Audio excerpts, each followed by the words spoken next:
In the beginning, there was only one Creator.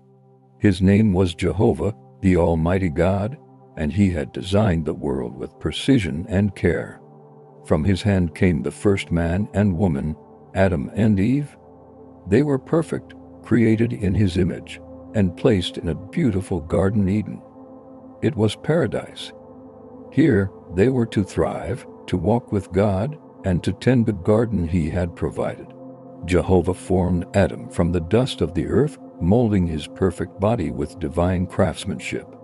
When Adam's body lay lifeless on the ground, God breathed life into him, and Adam opened his eyes. God gave him a task, a mission. Adam was to name every creature that walked, crawled, and flew upon the earth. With each name he spoke, he watched, learned, and became one with the world around him. But as he named the animals, Adam began to notice something. Each animal had a mate.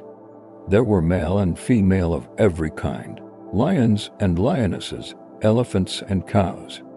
But where was his mate? Why was he alone?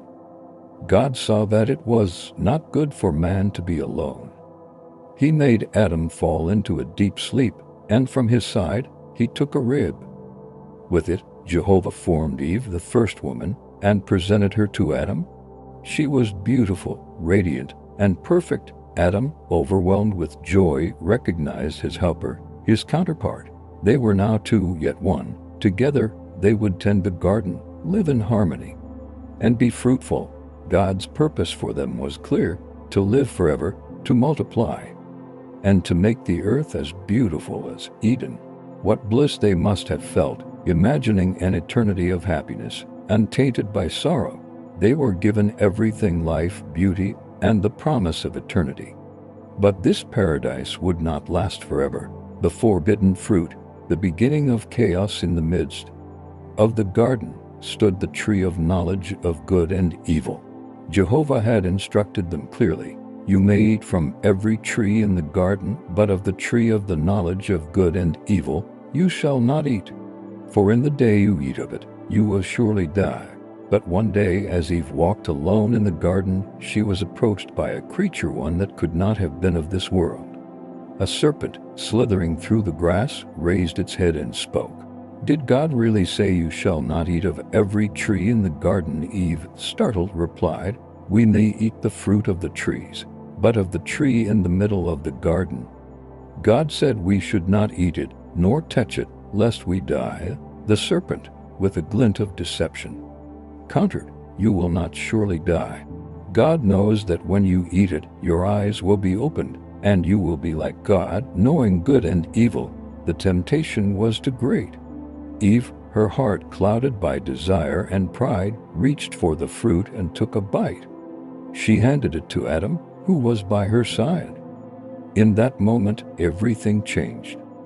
The first act of disobedience was committed, the first sin. Their eyes were opened, but instead of wisdom, they were filled with shame. They knew they had broken the command of Jehovah. The fall, a heartbreaking consequence. Immediately, Adam and Eve realized their nakedness. They were ashamed. They tried to cover themselves with fig leaves, but the innocence they once had was gone. They heard the voice of Jehovah walking in the garden, and they hid. Knowing they could no longer face him, Jehovah called out, "Where are you?" Adam replied, "I heard your voice in the garden, and I was afraid because I was naked, so I hid myself." Jehovah, with great sorrow, asked, "Who told you that you were naked? Have you eaten from the tree of which I commanded you not to eat?" Adam, now feeling the weight of his failure, blamed Eve. "The woman whom you gave to be with me, she gave me of the tree and I ate." Eve too tried to deflect, blaming the serpent for deceiving her. Jehovah's heart was grieved.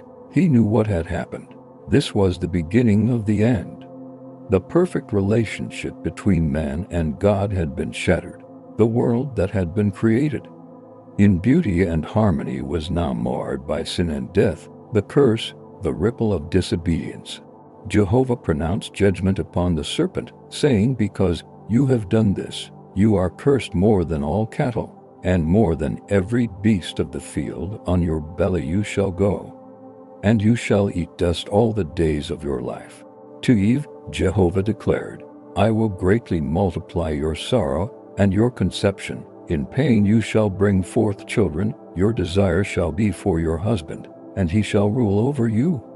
The curse on Eve would bring pain in childbirth, and the longing for a love that could no longer be perfect. To Adam, Jehovah said, "Because you have heeded the voice of your wife, and have eaten from the tree of which I commanded you, saying, you shall not eat of it, cursed is the ground for your sake. In toil you shall eat of it all the days of your life."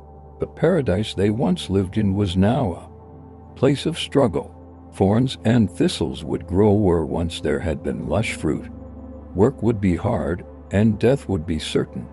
For dust you are, and to dust you shall return. With a heavy heart, Jehovah drove Adam and Eve out of the Garden of Eden, placing cherubim and a flaming sword to guard the entrance.